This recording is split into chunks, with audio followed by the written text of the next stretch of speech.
แล้วฮัลโหลสบายดีค่ะผู้ชม ตอนนี้นิกกี้กำลังมาฮอดวัดคัมโบเดียแล้วเนาะตอนนี้เนาะแดดงามคนก็หลายตอนนี้นิกกี้กำลังย่างสิเข้าย่างเข้าไปในวัดเนาะพ่อแม่พี่น้องป้องป่ายเดี๋ยวนิกกี้สิให้เบิ่ง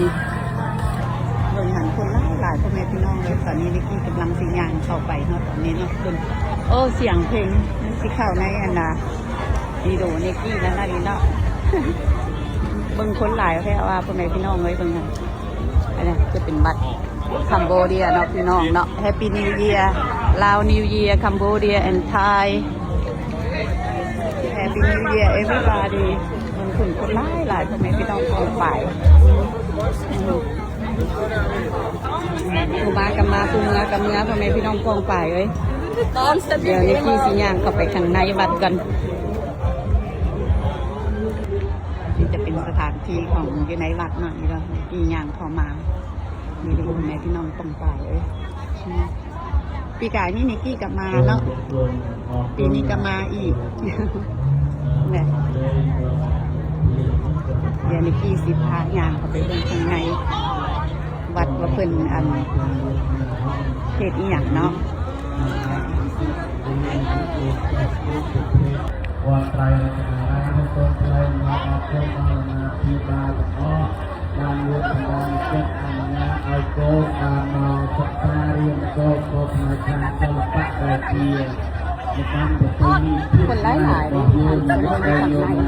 ล้วมีนิกกี้อยู่ในนอกวัดดูทางสวยสุขดีปีใหม่เด้อบัดสุขคนคนพี่น้องต้องขายทางตรงนี้นี่เอาคลั่งมาก็เปลี่ยนไอ้ทำไมตอบสนองเต็มเงินแต่ทำการติดด้วยทำไมจีการเลือกตัดจัดนะมีเบาเงินไปอยู่ในไอ้ไปตรงนี้ก็มันจองบานทำการที่ว่าได้มาก็เอาเรื่องไปจีการเลือกตัดจัดตอนโปรแต่เรื่องตัดจัดสลังเทียบสลังก็พอเทียบสลังก็พอแม่ระบอบมือทรงอะโมตรี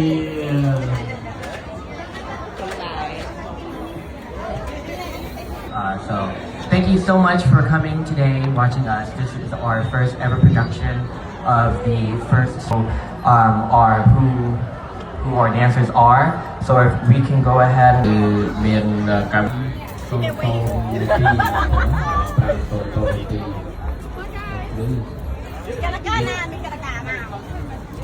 មានដឹកនាំអញ្ចឹងណាជាប្រៃខ្មែរយើងក៏ដូចជា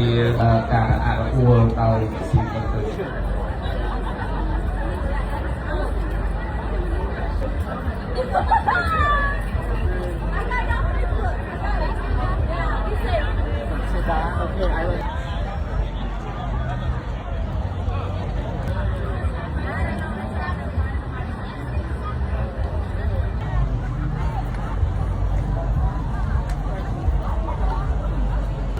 ก็จะเป็นบอลผ่าน้ำอ้อยทางเส้นซูเปอร์เคนชีสคนในที่น้องกองไปก็จะเป็นบอลขายอาหารมาฮอดนี่เนาะค่ะส่วนที่ขายนี่นิกกี้จะมาบอลนี่แหละนี่เป็นปกติที่มันก็มาขายอีกทางเส้นเลย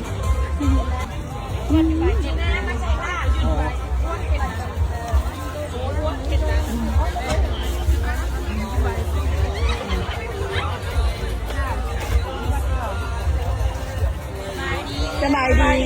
ดีวันที่เท่าไหร่จะเป็นลูกซีนเนาะมีอันนาทอดไก่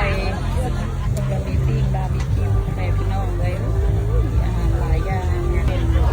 ปิ้งบาร์บีคิวไก่แม่พี่น้องเลยกับหมูแม่พี่น้องอันนี้ก็จะกำลังปิ้งบาร์บีคิวใหม่ๆร้อนๆอยู่ในทางสวย Happy New Year everybody เด้ออันนี้ก็จะเป็นอาหารของคัมโบเดียนะคนก็จะมีทั้งทอดปูมีใส่กรอบมีบาร์บีคิวในพี่น้องเลยเป็นกระต้มบัตรในพี่น้องมีบาร์บีคิวนี่ก็จะเป็นขนมครกของแม่พี่น้องเลยเจ้ากำลังเฮ็ดแม่กำลังทอดแป้งแล้วเนาะในพี่น้องเลยแต่แซ่บหอมหอมนะ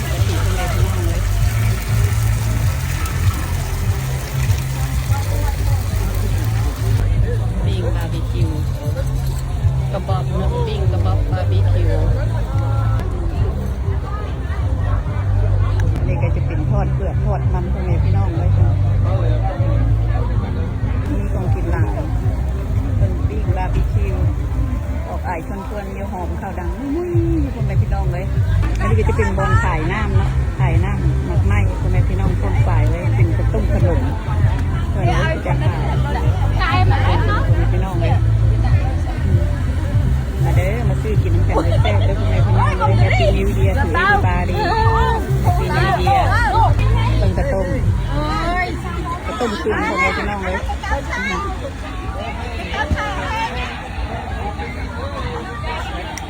ปีใหม่ลาวปีใหม่คัมโบเดียปีใหม่ไทยพ่อแม่พี่น้องต้องบ่าย Happy New Year to everybody 2026 Happy New Year อันนี้ก็จะเป็นบอลขายหมักไหม้เนาะหมักน้ำนมนี่พ่อแม่พี่น้องเลยหมักน้ำนมนี่หมักสีดาหมักน้ำนมสีดาก็หลายกับพ่อแม่พี่น้องเลยนี่อันนี้คนพาให้เบิ่งว่านี่ใจมันเป็นสีออเรนจ์หมักสีดาพ่อแม่พี่น้องเลยหมักน้ำนมเป็นหมักน้ำนมมีเส้นกรอบมีความเป็นไทยเนื้อปลาเนื้อพัดคนหลายแห้งพี่น้องเลยมาเองมื้อนี้เป็นวันเสาร์เด้อพ่อแม่พี่น้องเด้อมื้อนี้เด้อมื้ออื่นแห้งคนสิหลายอีกนี่นะขายเครื่องขายของกันหลายอันนี้มื้อนี้ก็จะเป็นอันนะทอดกุ้งเนาะทอดนมพ่อแม่พี่น้องเลยขนมดอกบัวดอกจอกขายของกินก็จะมาขายแล้วหลายมีถั่วข้าวสกีปาเต้พ่อแม่พี่น้องเลยข้าวสกีปาเต้ทอดกุ้งก็จะมีตำบักหุ่งน้ำอยู่ได้ตามที่ทรงเลยแต่บูบาซีเป็นยังไงเนาะตำบักหุ่งข้าวโพดอะไรที่เราเคยกินในเครืออันนี้ก็จะเป็นเมฆางานเหตุการณ์ที่CDKน้ำเนกี้เนาะนี่เนาะมันกำลังอันทอดอันระยออยู่ Hello beautiful I'm good thank you yeah I just got here Ranita she told me she gonna be here soon Ranita yeah oh okay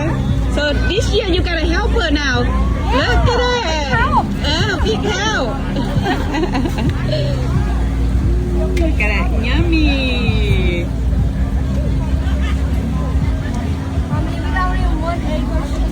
Mama, big sauce or small sauce? เบิ่งลูกสาวเพิ่นกันผู้จักขายซอยแม่อีกไก่เป็นสาวแล้วเด้นี่นะ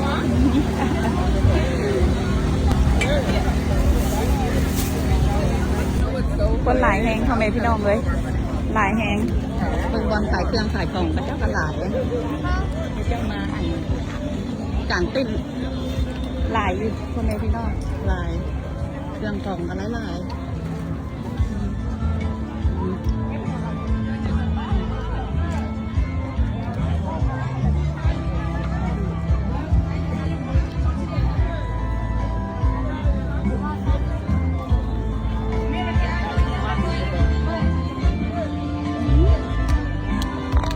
มึงเสือผ้ากับเจ้ากันงามแต่คล้ายๆกับเสือคนลาวเขาเนาะแต่พี่น้องก็เจ้ากันตัดเป็นเล็กๆน้อยๆอยู่คือ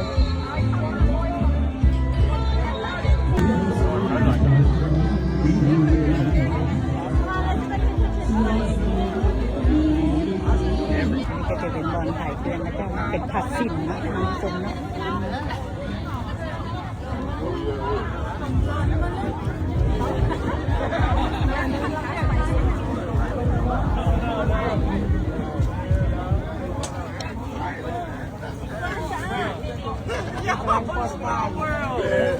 อันนี้ก็จะเป็นบอลขายน้ำสมูทตี้นะดีนะน้ำปั่นพ่อแม่พี่น้องไว้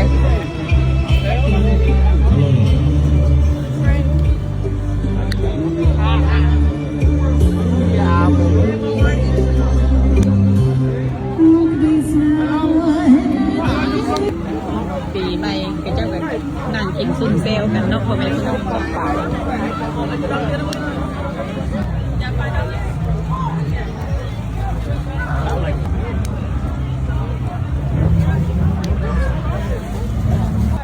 ก็จะเป็นโบสถ์ใหญ่เนาะอยู่ข้างหลังเนาะทานชมเพิ่นยังอนาเดิดที่บาเห็ดยังบ่แล้วเทียเนาะเพิ่นจะเห็ดหลายปีเติบแล้ว แต่ว่ามันยังพาแล้วเทื่อหลังจากพระเจ้าแล้วเปิดแล้วนี่ก็สิมาอันเข้ามาเบิ่งอยู่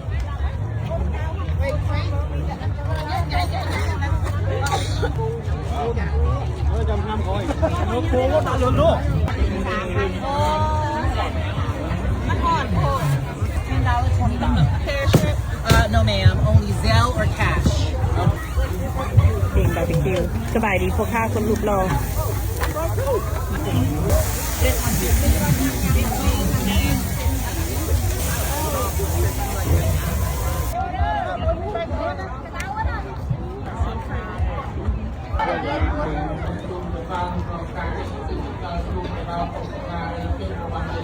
Oh, I think they ทำบุญ they donation the money to the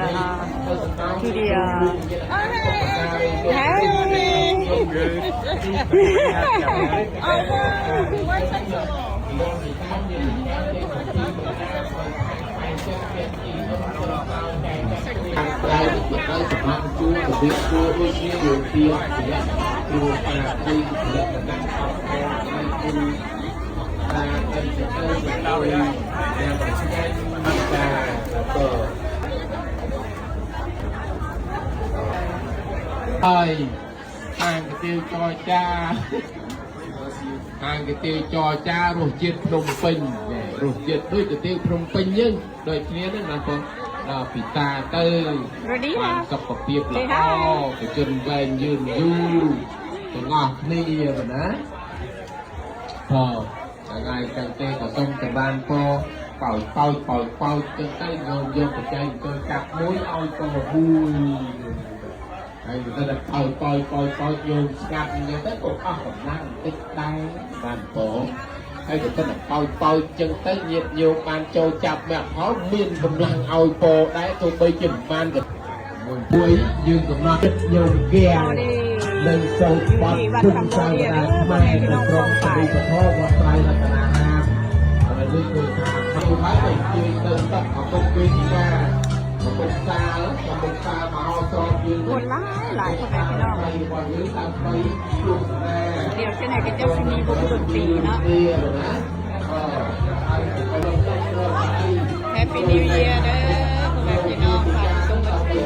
อยู่ดีมีแห่งสุขหวานๆสุขดีปีใหม่ลาวสุขปีใหม่กัมพูชาไทยแลนด์ And Happy New Year to everybody ปั๊บก็รบจุ่มจิ้มจุ่มกันหน้าจนรำได้จนกลางงานไปใครที่ชอบได้เรียนแบบ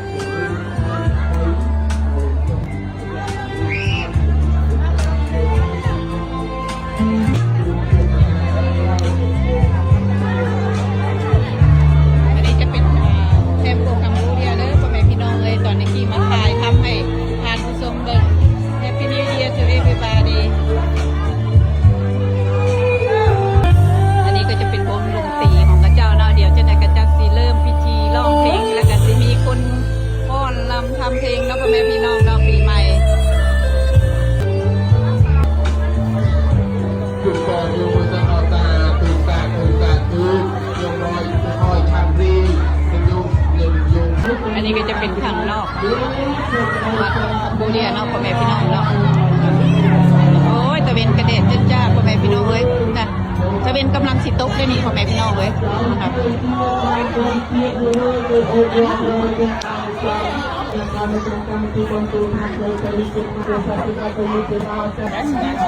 Yeah ทางนอกวัดคัมโบเดียพ่อแม่พี่น้องเลยเพิ่นก็จะมีรูปปั้นเนาะที่ว่าอันรูปปั้นแต่ละปั้นละปั้นเป็นของที่ว่าวันเกิดของแต่ละคนเดือนใดนะพ่อแม่พี่น้องเลยโอ้ยแต่มันจัดจ้าตรงตะเวนกำลังใกล้จะตกดินแล้วตอนนี้เป็นเวลามั่ง6 โมงครึ่งแล้วพ่อแม่พี่น้องเลย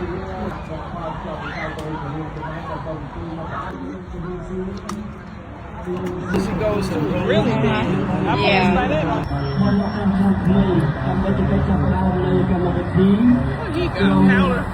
What are you doing? I don't know. I feel it all in my eyes. Oh, I think it's a powder that, make it to